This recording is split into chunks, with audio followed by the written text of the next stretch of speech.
बिस्मिल्लाहिर्रहमानिर्रहीम अस्सलाम वालेकुम दोस्तों, रात पाकिस्तान और अफगानिस्तान के मैच में आसिफ अली के आउट होने के बाद जो मामला चला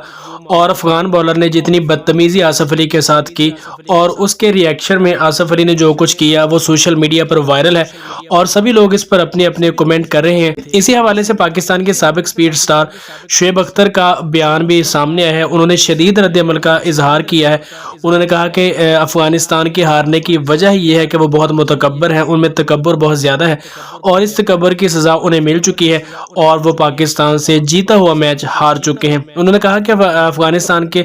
जो प्लेयर हैं उनका रवैया किसी तौर पर भी काबिल कबूल नहीं है। ये गेम है, इसे गेम के तौर पर ही लिया जाना चाहिए और नसीम शाह और पाकिस्तान के बाकी जितने भी खिलाड़ी हैं उनको जो गुस्सा था और जीतने के बाद जिस गुस्से से वो मैदान में दाखिल हुए वो सिर्फ इसी वजह से था कि अफगान बॉलर ने जो बदतमीज़ी आसिफ अली के साथ की थी वो नाकाबिल कबूल है और एक प्लेयर होने के नाते ऐसा करना बिल्कुल भी मुनासिब नहीं है। आपको याद होगा कि पाकिस्तान को रात आखिरी ओवर में जीत के लिए 11 रन दरकार थे और पाकिस्तान की 9 विकेटें गिर चुकी थी, लेकिन उसके बाद नसीम शाह ने लगातार 2 बुलंदो बाला छक्के लगाए और उसके बाद पाकिस्तान को फतह से हमकरार कराया और पाकिस्तान फाइनल में पहुंच चुका है। और अफगानिस्तान के हारने के बाद अफगानिस्तान और इंडिया दोनों ही वर्ल्ड कप से बाहर हो चुके हैं और यही वजह है कि जो अफगान